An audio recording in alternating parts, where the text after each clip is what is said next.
जय स्वामीनारायण विद्यार्थी मित्रों, आज આપણે નવો ટોપિક વિદ્યુત ક્ષેત્ર એનો અભ્યાસ કરવાનો છે। ચેપ્ટરનું નામ તમે જાણો છો, વિદ્યુત ભારો અને ક્ષેત્ર।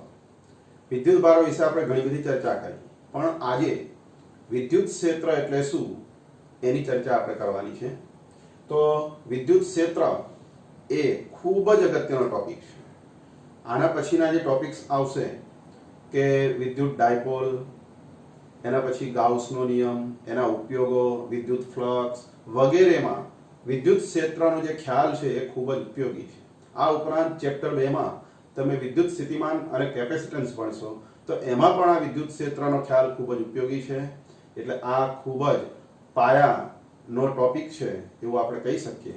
તો આજે આપણે વિદ્યુત ક્ષેત્ર એટલે શું એ સમજીશું।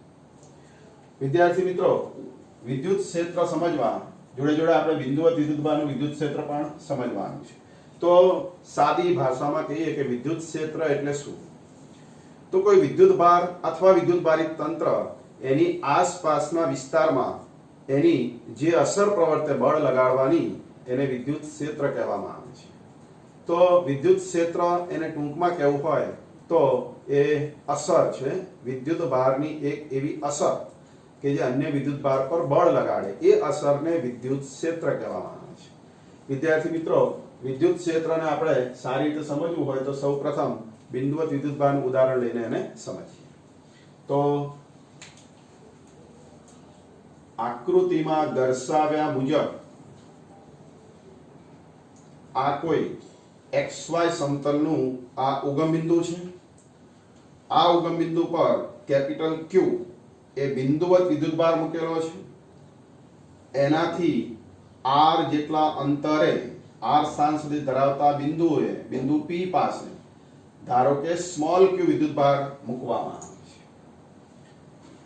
આ કેપિટલ Q વિદ્યુત ભાર એ બિંદુવત છે, એ આ સ્મોલ q વિદ્યુત ભાર જે આપણે ધારેલો છે એના ઉપર કુલમના નિયમ અનુસાર વિદ્યુત બળ લગાડશે। આ પણ ધન એટલે આના ઉપર અપાકર્ષી બળ लागशे।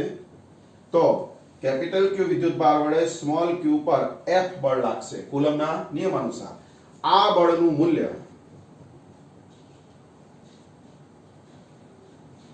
સદિશ F બરાબર તમે આગળ ભણી ગયા છો કે 1/4 પાઈ એપ્સિલોન 0 પછી બંને વિદ્યુત ભારોનો ગુણાકાર કેપિટલ Q ગુણ્યા સ્મોલ q ભાગ્યા બંને વચ્ચેનું અંતર r છે એનો વર્ગ અને into r caret. r caret એ એકમ સદિશ છે જે r સદિશની દિશા દર્શાવે છે। તો એકમ સદિશ એ r સદિશની દિશામાંનો આ સદિશ છે જે કેપિટલ Q થી સ્મોલ q તરફની દિશા દર્શાવે છે। તો વિદ્યાર્થી મિત્રો, વિદ્યુત ક્ષેત્ર એટલે શું, તો આ સ્મોલ q ને f ની છેદમાં લાવવામાં આવે तो सूत्र શું થશે 1/4 પાઈ એપ્સિલોન 0 કેપિટલ Q ભાગ્યા r square into r caret. તો વિદ્યાર્થી મિત્રો, આ જે સૂત્ર મળ્યું આ સૂત્રને વિદ્યુત ક્ષેત્ર કહેવામાં આવે છે। એટલે કે આ બેનો ભાગાકાર, આને કહેવાય એકમ વિદ્યુત ભાર પર લાગતું બળ।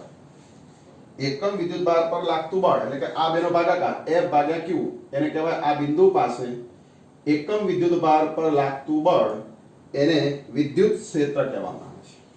વિદ્યાર્થી મિત્રો, વિદ્યુત ક્ષેત્રને ઇંગ્લિશમાં કહેવાય ઇલેક્ટ્રિક ફિલ્ડ।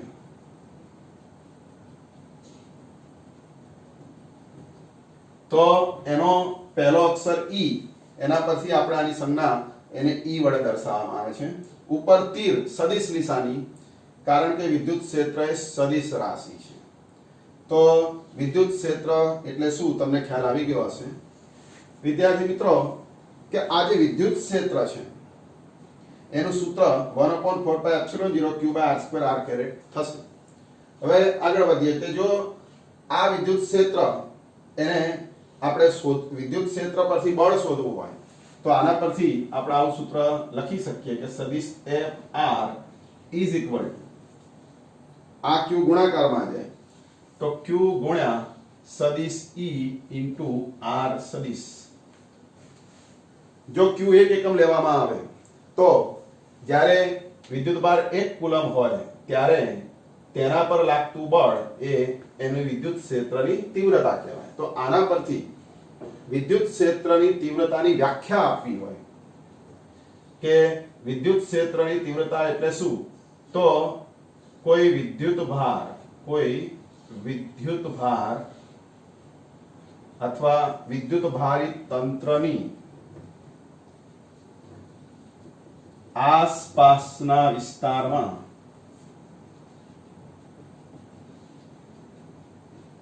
કોઈ બિંદુ પાસે એકમ ધન વિદ્યુતભાર પર લાગતા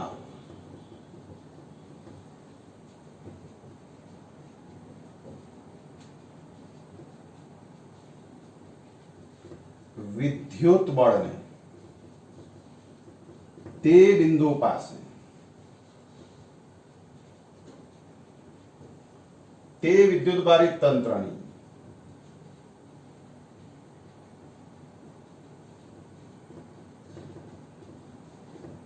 વિદ્યુત ક્ષેત્રની તીવ્રતા કહે છે. તો વિદ્યાર્થી મિત્રો, આ વિદ્યુત ક્ષેત્રની તીવ્રતાની વ્યાખ્યા થઈ. કોઈ વિદ્યુતભારિત તંત્રની આસપાસના વિસ્તારમાં, આ વિદ્યુતભારિત તંત્ર છે એની આસપાસનો આ વિસ્તાર છે એટલે કે શૂન્યાવકાશ, એમાં કોઈ બિંદુ પાસે એટલે કે આ P બિંદુ પાસે એકમ ધન વિદ્યુતભાર પર લાગતું બળ એટલે કે F/Q ને તે બિંદુ પાસે વિદ્યુતભારિત તંત્રની વિદ્યુત ક્ષેત્રની તીવ્રતા કહેવામાં આવે છે. તો વિદ્યાર્થી મિત્રો, એ શોર્ટમાં કહીએ તો વિદ્યુત ક્ષેત્રની તીવ્રતા એટલે એકમ વિદ્યુતભાર પર બળ, આવી રીતે પણ આપણે એને યાદ રાખી શકીએ.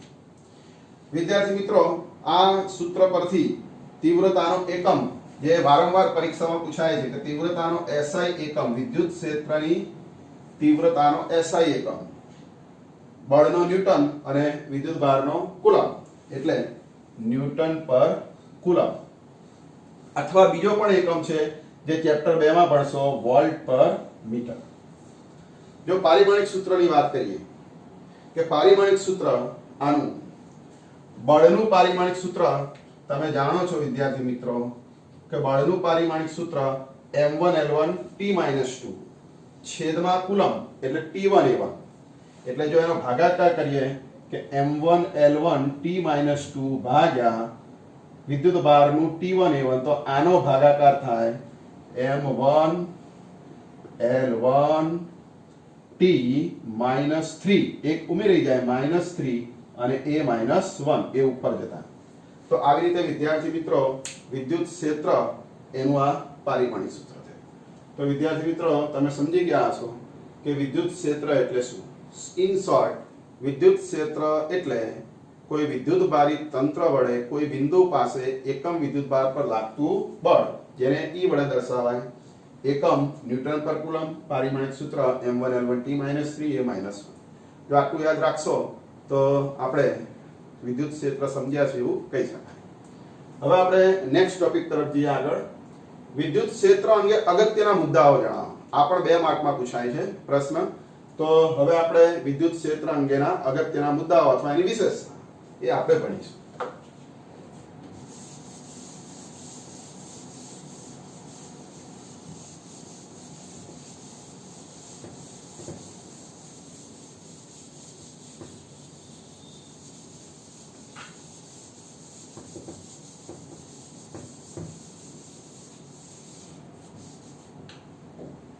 તો આપણે 4 મુદ્દાઓ સમજવાના છે.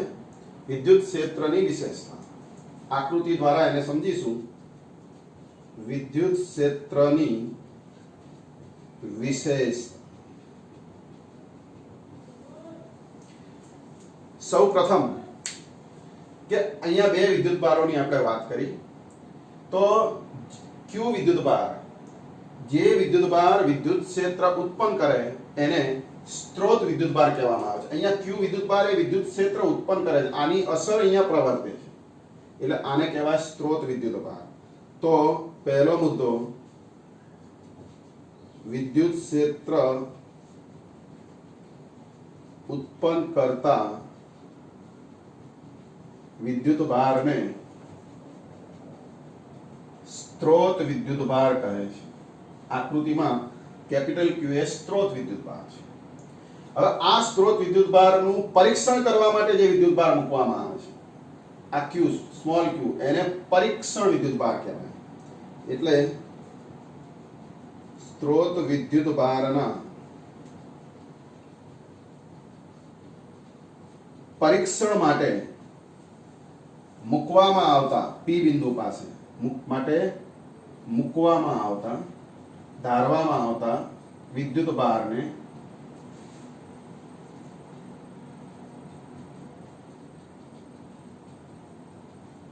પરીક્ષણ વિદ્યુતભાર કહે છે। તો વિદ્યાર્થી મિત્રો, વિદ્યુત ક્ષેત્ર માટે આપણે બે વિદ્યુતભારની જરૂર પડે। એક સ્ત્રોત વિદ્યુતભાર જે વિદ્યુત ક્ષેત્ર ઉત્પન્ન કરે, અને પરીક્ષણ વિદ્યુતભાર સ્ત્રોત વિદ્યુતભારના અસરની આ પરીક્ષણ કરે। હવે વિદ્યાર્થી મિત્રો, અહીંયા કેપિટલ ક્યુ વડે સ્મોલ ક્યુ ઉપર, એટલે કે સ્ત્રોત વિદ્યુતભાર વડે પરીક્ષણ વિદ્યુતભાર પર બળ લાગવાની વાત કરી। આનાથી ઉલટું પણ થાય। આ પરીક્ષણ વિદ્યુતભાર છે, સ્ત્રોત વિદ્યુતભાર પર આમ બળ લગાડે, તો એના કારણે આ જે સ્ત્રોત વિદ્યુતભાર છે ખસવાનો પ્રયત્ન કરે। હવે આ ન ખસે એ માટે આ પરીક્ષણ વિદ્યુતભાર એ અત્યંત સૂક્ષ્મ હોવો જોઈએ, અને સૂક્ષ્મ હોય તો એને આવી રીતે લખવામાં આવે છે કે લિમિટ q ટેન્ડ્સ ટુ 0 સદિશ f ભાગ્યા q is equal to e। તો વિદ્યુત ક્ષેત્રનું સૂત્ર એ આવું બને। જો પરીક્ષણ વિદ્યુતભાર બિંદુવત હોય તો વિદ્યુત ક્ષેત્રનું સૂત્ર આવું બનશે। આ પહેલી વિશેષતા। ચલો બીજી વિશેષતા। વિદ્યાર્થી મિત્રો, અહીંયા f અને q એકબીજાના સમપ્રમાણમાં હોય છે, કે જેમ q મોટો એમ f મોટો, q નાનો એમ f નાનો, એટલે f અને q એકબીજાના સમપ્રમાણમાં હોય છે। f અને q એકબીજાના સમપ્રમાણમાં હોય તો આવા સંજોગોમાં આ બેનો જે ગુણોત્તર છે એ ગુણોત્તર અચળ થાય છે, અને આ ગુણોત્તર અચળ એટલે વિદ્યુત ક્ષેત્ર, આ ભાગાકારને કહેવાય વિદ્યુત ક્ષેત્ર। તો કે વિદ્યુત ક્ષેત્ર એ બદલાતું નથી, એટલે વિદ્યુત ક્ષેત્ર એ q બદલાવાથી બદલાતું નથી, એટલે વિદ્યુત ક્ષેત્ર q થી સ્વતંત્ર છે। અહીંયા વિદ્યુત ક્ષેત્ર એ q થી સ્વતંત્ર છે। ત્રીજો મુદ્દો। વિદ્યાર્થી મિત્રો, અહીંયા સ્ત્રોત વિદ્યુતભાર જો ધન હશે, સ્ત્રોત વિદ્યુતભાર જો ધન હશે, આવી રીતે સ્ત્રોત વિદ્યુતભાર જો ધન હોય, એટલે આપણે આ રીતે લખીશું કે ધારો કે આ સ્ત્રોત વિદ્યુતભાર છે અને પ્લસ ક્યુ છે। જો સ્ત્રોત વિદ્યુતભાર ધન હશે તો તેનું વિદ્યુત ક્ષેત્ર ત્રિજ્યાવર્તી અંદરથી બહાર તરફ જતી દિશામાં લેવામાં આવે છે।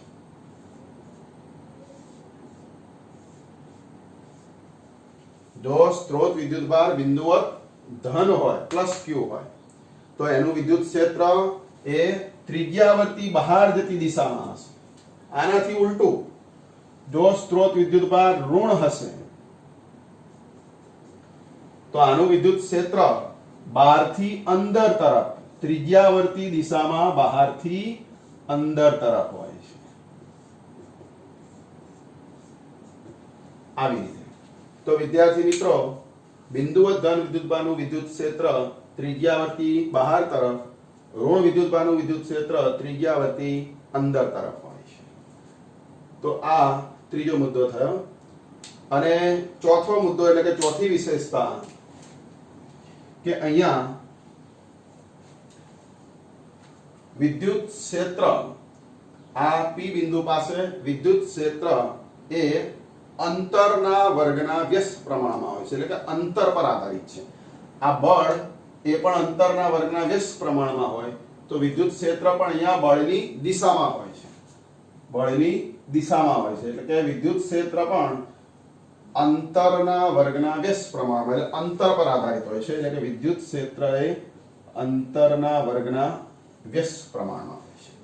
તો વિદ્યાર્થી મિત્રો, તમે આ ચાર વિશેષતાઓ વિદ્યુત ક્ષેત્રની સમજી ગયા હશો। તો પરીક્ષામાં જો 2 માર્ક્સમાં પૂછાય વિદ્યુત ક્ષેત્રની વિશેષતા જણાવો, તો કઈ ચાર લખવાની? પહેલા સ્ત્રોત વિદ્યુતભારની વ્યાખ્યા, વિદ્યુત ક્ષેત્ર ઉત્પન્ન કરતો વિદ્યુતભાર એટલે સ્ત્રોત વિદ્યુતભાર અને એની અસર માટે જે વિદ્યુતભાર લેવામાં આવે એને પરીક્ષણ વિદ્યુતભાર. બીજો મુદ્દો, વિદ્યુત ક્ષેત્ર એ વિદ્યુતભાર Q થી એટલે કે પરીક્ષણ વિદ્યુતભારથી સ્વતંત્ર હોય છે. ત્રીજો, ધન વિદ્યુતભારનું વિદ્યુત ક્ષેત્ર અંદરથી બહાર જતી દિશામાં ત્રિજ્યાવર્તી અને ઋણનું ત્રિજ્યાવર્તી બહારથી અંદર તરફ. અને ચોથા નંબરે વિદ્યુત ક્ષેત્ર એ અંતર પર આધારિત છે એટલે કે અંતરના વર્ગના વ્યસ્ત પ્રમાણમાં હોય છે. તો વિદ્યાર્થી મિત્રો, તમે સમજી ગયા હશો કે વિદ્યુત ક્ષેત્રની વિશેષતા. હવે આપણે નેક્સ્ટ ટોપિક, ધારો કે n વિદ્યુતભારોનું તંત્ર હોય Q1 Q2 up to Qn અને એના લીધે કોઈ P બિંદુ પાસે પરિણામી વિદ્યુત ક્ષેત્ર કેવી રીતે શોધાય, હવે આપણે એ સમજીશું.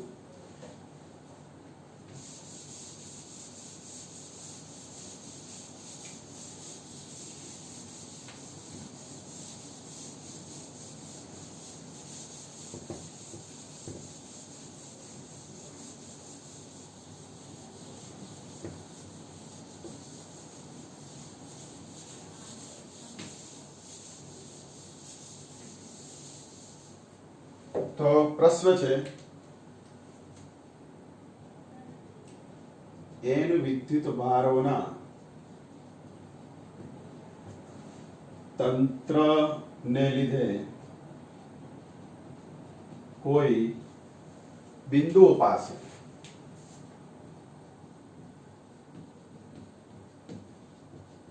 પરિણામી વિદ્યુત ક્ષેત્ર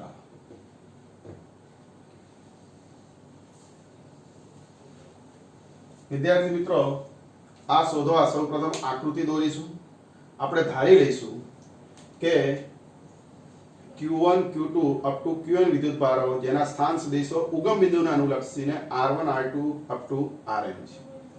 તો આકૃતિ દ્વારા આપણે એને સમજીએ. ધારો કે અહીંયા Q1 વિદ્યુતભાર છે, અહીંયા કોઈ બિંદુ P ધારી લઈએ કે જ્યાં પરિણામી વિદ્યુત ક્ષેત્ર શોધવું છે. તો અહીં Q1 વિદ્યુતભાર ધારીશું, અહીંયા Q2 વિદ્યુતભાર ધારીશું, અહીંયા Q3 વિદ્યુતભાર અને અહીંયા Q4. તો અહીંયા શૂન્ય અવકાશમાં અલગ અલગ વિદ્યુતભારો Q1 Q2 Q3 Q4 એ એના ઉગમ બિંદુને અનુલક્ષીને, અહીં કોઈ ઉગમ બિંદુ લેવામાં આવે તો એને અનુલક્ષીને આના સ્થાન સદિશ R1 R2 R3 R4 છે. અને આ બધાના જે અંતર છે અહીંથી Q2 થી P નું અંતર, Q1 થી P નું અંતર એ આપણે ધારી લઈએ. ધારો કે Q1 થી P નું અંતર એ R1P વડે દર્શાવીશું. હવે હમણાં આપણે વાત કરીએ પ્રમાણે આ સ્ત્રોત વિદ્યુતભાર થયો, તો આના કારણે અહીંયા P પાસે વિદ્યુત ક્ષેત્ર એ આ પણ ધન અને અહીંયા પરીક્ષણે ધન લેવામાં આવે તો અપાકર્ષી બળ ઉપર લાગશે એટલે વિદ્યુત ક્ષેત્ર E1 આ Q1 ના કારણે ઉપર તરફ. એવી રીતે Q2 વિદ્યુતભાર, આના કારણે જો વિદ્યુત ક્ષેત્ર એ શોધવામાં આવે તો એ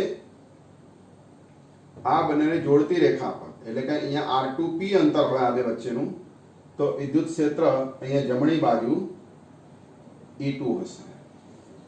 આવી રીતે વિદ્યાર્થી મિત્રો Q3, આ Q3 ને કારણે અહીંયા વિદ્યુત ક્ષેત્ર કઈ દિશામાં, તો અહીંયા ધન વિદ્યુતભાર ધારીએ પરીક્ષણ, તો ધન વડે ધન ઉપર અપાકર્ષી એટલે કે આ બેને જોડતી રેખા પર ઉપર તરફ.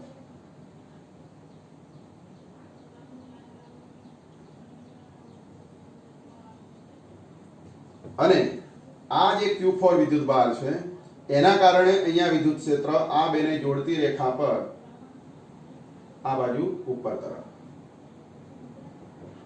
તો વિદ્યાર્થી મિત્રો, આવી રીતે આ ચાર વિદ્યુતભારોના વિદ્યુત ક્ષેત્ર E1 E2 E3 અને E4 આકૃતિમાં દર્શાવ્યા પ્રમાણે મળે છે. તો અહીંયા હું લખતો જઈશ કે E1 એટલે શું. તો સૌપ્રથમ Q1 વિદ્યુતભારને લીધે R1P અંતરે P પાસે, Q1 વિદ્યુતભારને લીધે R1 અંતરે, R1P અંતરે વિદ્યુત ક્ષેત્ર એટલે E1 બરાબર હવે એનો સ્થાન સદિશ પણ લખીએ r, તો E1r બરાબર શું થશે? હમણાં આગળ આપણે ભણી ગયા એ પ્રમાણે 1/4πε0 ગુણ્યા સ્ત્રોત વિદ્યુતભાર એટલે અહીંયા Q1 છે, તો Q1 ભાગ્યા Q1 થી આ P નું અંતર R1P છે એટલે R1P નો વર્ગ R1P એકમ સદિશ. આવી રીતે E1 વિદ્યુત ક્ષેત્ર આપણને મળશે. આવી જ રીતે વિદ્યાર્થી મિત્રો Q2 વિદ્યુતભારના કારણે P પાસે વિદ્યુત ક્ષેત્ર કેટલું? તો Q2 વિદ્યુતભારને લીધે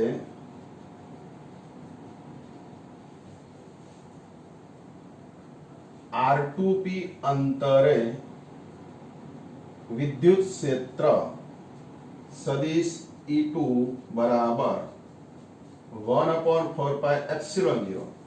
કોના કારણે છે? આ Q2 ના કારણે વિદ્યુત ક્ષેત્ર એટલે અહીંયા આવશે ઉપર Q2 અને Q2 થી P નું અંતર એટલે R2P કેરેટ સમીકરણ 2. તો આવી રીતે વિદ્યાર્થી મિત્રો દરેક વિદ્યુતભારના કારણે Q1 Q2 Q3 અહીંયા વિદ્યુત ક્ષેત્ર આવી રીતે શોધી શકાય. હવે આ જેટલા પણ વિદ્યુત ક્ષેત્ર મળે છે એ બધા જ વિદ્યુત ક્ષેત્રનો સદિશ સરવાળો સંપાતપ્રવાહના સિદ્ધાંતમાં આપણે ભણ્યા હતા કે ઘણા બધા બળો લાગતા હોય તો પરિણામી બળ એટલે બધાનો સદિશ સરવાળો. એમ ઘણા બધા વિદ્યુત ક્ષેત્ર હોય તો અહીંયા પરિણામી વિદ્યુત ક્ષેત્ર આ બધાનો સદિશ સરવાળો, એવો સદિશ સરવાળો કરવાથી આપણે શોધી શકીએ. એટલે આ જ રીતે દરેક વિદ્યુતભાર માટે આવું લખી શકાય.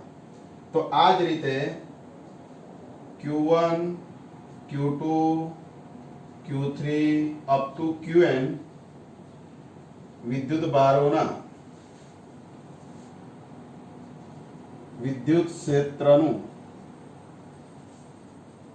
પરિણામી વિદ્યુત ક્ષેત્ર એટલે સદિશ E બરાબર અથવા ER બરાબર E1R plus E2R up to ENR. n વિદ્યુતભારો હોય તો આવી રીતે લખી શકાય. વિદ્યાર્થી મિત્રો હવે મારે પરિણામી વિદ્યુત ક્ષેત્ર શોધવું હોય તો આ બધાનો સરવાળો. જો આ બધાનો સરવાળો કરીએ તો ER બરાબર પહેલું પદ વત્તા બીજું પદ એટલે કે આ દરેક પદમાંથી 1/4πε0 કોમન આવશે. તો અંદર શું વધશે? અહીંયા Q1 ભાગ્યા R1P સ્ક્વેર R1P કેરેટ, અહીંયા બીજો વિદ્યુતભાર એટલે Q2 ભાગ્યા R2P square R2P caret up to n વિદ્યુતભારો માટે. હવે વિદ્યાર્થી મિત્રો આ બધાનો સરવાળો એ મારે શોર્ટમાં લખવો હોય, ટૂંકમાં લખવો હોય તો એની રીત છે સદિશ ER બરાબર 1/4πε0. હવે આને શોર્ટમાં લખવાની રીત સિગ્મા, સરવાળાનું ટૂંકું સ્વરૂપ, અહીંયા n પદ થશે, n પદોનું ટૂંકું સ્વરૂપ એટલે સિગ્મા, અને 1 થી શરૂ કરીને છેલ્લું પદ n એટલે કે I બરાબર 1 to n. અહીં 1 2 3 ના બદલે I ધાર્યું છે એટલે I છેદમાં અહીંયા 1 2 ના બદલે I અને એનો વર્ગ અને એકમ સદિશ RIP કેરેટ. તો વિદ્યાર્થી મિત્રો આ n વિદ્યુતભારોના તંત્રનું વિદ્યુત ક્ષેત્ર શોધવાનું સૂત્ર છે. તો તમને ખ્યાલ આવી ગયો હશે કે આવા n વિદ્યુતભારો હોય Q1 Q2 Q3 Q4 up to Qn, તો એનું પરિણામી વિદ્યુત ક્ષેત્ર આ સૂત્ર મુજબ શોધાય. જેની દિશા અહીંયા શોધવી હોય કે પરિણામી વિદ્યુત ક્ષેત્ર કઈ દિશામાં હશે, તો તમારે અહીંયા 4 વિદ્યુતભારો મેં ધાર્યા છે. તો આપણે વારાફરતી બે વિદ્યુતભારોનું પરિણામી શોધતા જઈએ તો તમને અંતે પરિણામી ક્ષેત્ર મળે. તો જો આપણે પહેલા E1 અને E2 નું પરિણામી શોધીએ, આ બેનું પરિણામી સબાચના નિયમ અનુસાર, તો આ બેનું પરિણામી ક્ષેત્ર વિકર્ણની દિશામાં ઉપર તરફ હશે. આની જોડે E3 નું પરિણામી ક્ષેત્ર શોધીએ, આ E3 અને આ બેનું, તો એ બેનું પરિણામી ક્ષેત્ર સબાચના નિયમ અનુસાર આ બેને સમાંતર લાઈન દોરીએ તો એનું પરિણામી ક્ષેત્ર અહીં ઉપર તરફ આપણને મળશે.